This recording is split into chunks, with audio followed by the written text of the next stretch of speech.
ആത്മാ എന്ന് പറഞ്ഞാൽ ഞാൻ എന്ന വാക്കുകൊണ്ട് നാം സൂചിപ്പിക്കുന്ന പൊരുൾ എന്തോ അതാണ് ആത്മാവ്. അത് ദ്രവ്യമല്ല, ഊർജമല്ല. It is neither matter nor energy of any kind whatsoever. അപ്പോൾ ദ്രവ്യവും ഊർജവും കൂടിച്ചേർന്നതാണ് ഈ പാഞ്ചഭൗതിക പ്രപഞ്ചം. അതിലുള്ള ഒന്നുമല്ലാതെ, ഇത് രണ്ടുമല്ലാതെ എന്തെങ്കിലും ഒന്നുണ്ടെങ്കിൽ നമ്മുടെ ഉള്ളിലുള്ള ഉണർവ്, ചേതന, പ്രജ്ഞ, ചിത്ത് എന്നൊക്കെ പറയുന്ന കോൺഷ്യസ്നെസ് ആണ്. അത് നമ്മൾ നല്ല പോലെ മനസ്സിലാക്കണം. അപ്പം ഞാൻ എന്ന ശബ്ദം കൊണ്ട് നാം സൂചിപ്പിക്കുന്നത് നമ്മുടെ ഉള്ളിൽ ഉണർവ് രൂപത്തിൽ, അവെയർനെസ്, കോൺഷ്യസ്നെസ് രൂപത്തിലുള്ളതായ പൊരുളിനെയാണ്. ഈ അധ്യാത്മശാസ്ത്രം എന്ന് പറഞ്ഞാൽ അഹം പ്രത്യഗോചര ആത്മാ, അതിനെ സംബന്ധിക്കുന്ന ശാസ്ത്രം. ആ ശാസ്ത്രത്തിലേക്ക് പ്രവേശിക്കണം, പഠിക്കാൻ പുറപ്പെടണമെന്നുണ്ടെങ്കിൽ സാധന ചതുഷ്ടയം എന്ന് പറഞ്ഞ് 4 എണ്ണമുണ്ട്.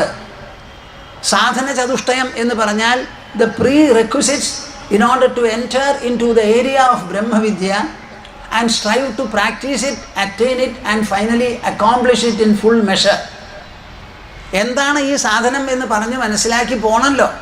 അപ്പോൾ അതിന് ഇപ്പോൾ ഇന്നത്തെ കാലത്ത് കിൻഡർ ഗാർട്ടനിലെ കുട്ടികളെ എടുക്കാൻ പോലും ഒരു ഇൻ്റർവ്യൂ നടത്തി അച്ഛനമ്മമാരെ പോലും ഇൻ്റർവ്യൂ ചെയ്യുന്ന സമ്പ്രദായമുണ്ട്.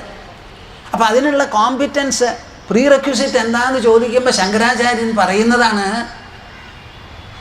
നിത്യാനിത്യ വസ്തു വിവേക. നിത്യം അനിത്യം, ഈ 2 വസ്തുക്കൾ തമ്മിലുള്ള വ്യത്യാസം, പെർമനൻറ്റ് ഇംപെർമനൻറ്റ്, ട്രാൻസിറ്ററി എവർലാസ്റ്റിംഗ്, ഇത് രണ്ടും തമ്മിലുള്ള വ്യത്യാസം. രണ്ടാമത് ഇഹാമുത്ര ഫലഭോഗ വിരാഗ. ഇഹലോകത്തിലും പരലോകത്തിലും എന്തെല്ലാം ഉണ്ടോ, സ്വർഗാദികൾ പലതുമുണ്ട്, പലതും പറഞ്ഞ് കേൾക്കുന്നുണ്ട്. ഇതിനോട് എല്ലാറ്റിനും നമുക്ക് വേണ്ട, എനിക്ക് വേണ്ടത് എൻ്റെ ഉള്ളിൽ ഇപ്പോൾ തന്നെ അനുഭവിക്കണം. അതിലൊരു ലോപവും വരരുത്, കുറവും വരരുത്, കറയും ഉണ്ടാവരുത്. അദ്വിതീയമായ സാക്ഷാത്കാരമോ നേട്ടമോ എൻ്റെ ഉള്ളിൽ നിന്ന് തന്നെ എനിക്ക് കിട്ടണം.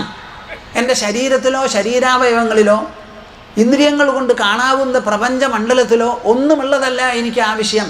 സ്വർണമല്ല, വെള്ളിയല്ല, ചെമ്പല്ല, വസ്തുവല്ല, ഭൂമിയല്ല, അതൊന്നുമല്ല. എനിക്ക് കിട്ടാനുള്ളത് എൻ്റെ ഉള്ളിലാണ്, ഏറ്റവും സമീപസ്ഥം, അന്തരാത്മീയമായിട്ടുള്ളത് എന്നൊക്കെയാണ് നമുക്ക് മനസ്സിലാക്കേണ്ടത്. മൂന്നാമത്തേത് എന്താ? ശമതമാതി ഷഡ്ക സമ്പത്തി എന്ന് പറയുന്ന 6 കൂട്ടം ഗുണവിശേഷങ്ങൾ. അവസാനം മുമുക്ഷുത്വം, സ്വതന്ത്രമാവണം, സ്വച്ഛത വേണം എന്നുള്ള വിചാരം. അത് നല്ല പോലെ മനസ്സിലാക്കുക.